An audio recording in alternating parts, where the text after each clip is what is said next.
In this lesson, we'll explore the night sky features of the Redshift Sun and Sky rig introduced in Redshift version 2026.4. This system provides a physically accurate way to place a moon, stars, and even the Milky Way directly into your 3D scene, all realistically illuminated by the same sun light source. Hey folks, welcome to Mograph Plus. This video is a free sample from our course Redshift Masterclass, your complete guide to Redshift for Cinema 4D. It's a massive 19-hour long course in which we explore all the aspects of Redshift for Cinema 4D thoroughly. Make sure to check it out. The link is in the description. Don't forget to subscribe and hit the bell icon to get notified about our latest videos. Currently, there is no sun and sky rig in this scene. Let's add one. Go to Redshift menu, navigate to the light submenu, and choose RS Sun and Sky. You can already see the moon crescent in the sky. To better observe the nighttime features, let's place the sun below the horizon. So head over to the sun tab and change the position mode to altitude and azimuth. Set the altitude to 1 degrees and keep azimuth at 90 degrees. Now the moon crescent is much cleaner and we have a proper dusk scene. Now the night sky tab is organized into 3 main sections: moon, stars, and contribution. Let's begin with the moon section. To precisely control the moon's placement, change its position mode to altitude and azimuth. The altitude parameter defines the moon's vertical angle above the horizon, while azimuth sets its horizontal compass direction. Set altitude to 45 degrees and azimuth to 50 degrees. This positions the moon clearly in the sky for our tests. The moon radius parameter controls the apparent angular size of the moon in the sky.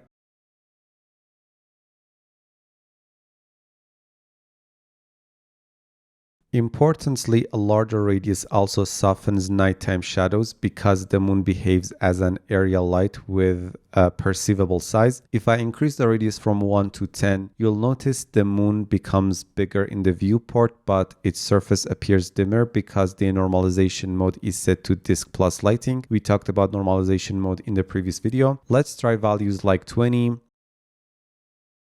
or even 40 to see the effect. For now, let's set it back to 10. To boost the moon's brightness, use the intensity slider. Let's set it to 50 for a strong moonlight look. We have manually controlled both intensity and radius, but remember, the moon is fully integrated with the redshift sun. Changing the main sun's position automatically alters the moon phase from crescent to full and its intensity exactly as it occurs in nature. If I go back to the sun tab and adjust the sun's azimuth and altitude,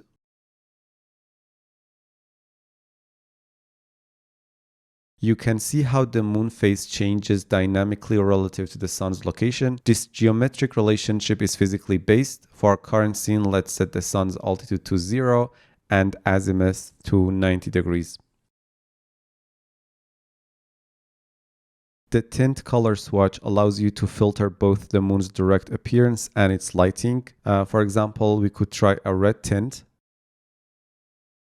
The intensity is multiplied by the RGB values of the tint. For now, let's keep it at pure white.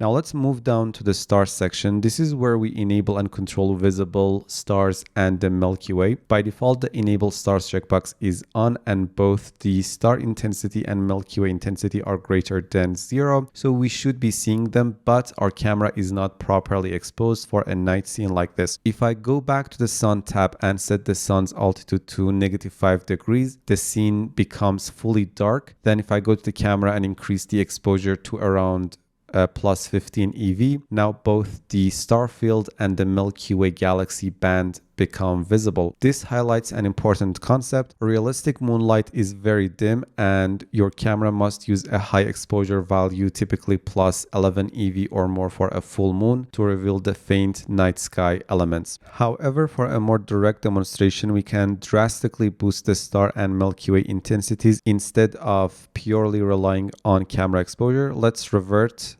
and set the exposure back to -4 EV and the sun's altitude back to 0 degrees.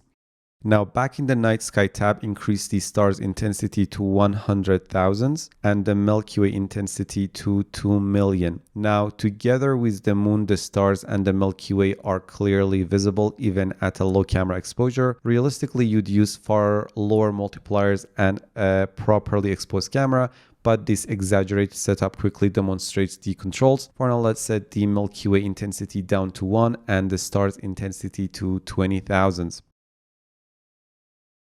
Now, the fade with sun position option controls the visibility of the stars and Milky Way based on the sun's altitude. When enabled, the stars are automatically hidden during daytime, even if their intensity is extremely high. As the sun sets, the star smoothly fades in, reaching full intensity at night. The reverse happens at sunrise as well. If I raise the sun's altitude to 15 degrees, the stars disappear completely even if I crank the star intensity up to 2 million. If I disable fade with sun position, the stars remain visible during the day provided they are bright enough. For now, let's keep it enabled, which hides the stars because the sun is above the horizon.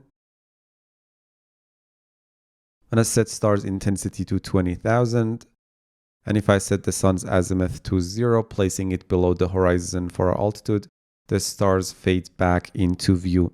This option is extremely helpful for time-lapse animations where you want bright stars at midnight but do not want to keyframe the star and Milky Way intensities across dusk and dawn. Next, we have the contribution rollout, which is essential. It decouples how the night sky appears from how it illuminates the scene. Currently, the moon intensity is 50. If I zoom in on the moon, we see its surface detail clearly. But if I zoom out and increase the moon's intensity to 1 million, the scene becomes extremely bright. However, when zooming in on the moon itself, it just looks like a blown out white disk or white crescent. There is no surface detail visible because it's clipped.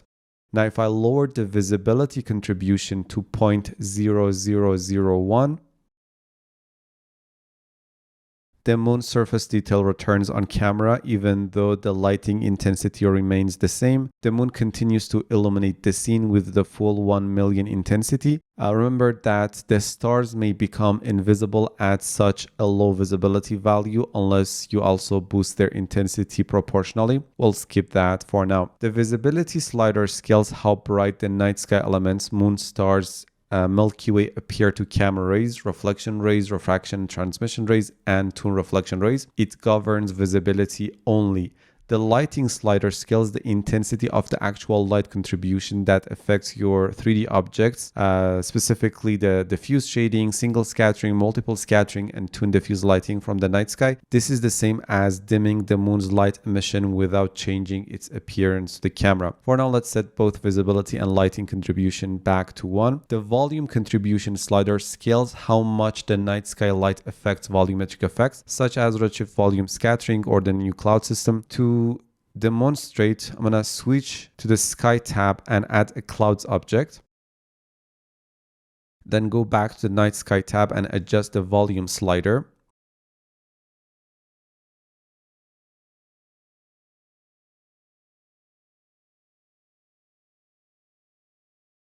You'll see how the moonlight's effect on the volumetric clouds brightens or darkens. For now, delete the clouds object and reset the volume contribution to 1.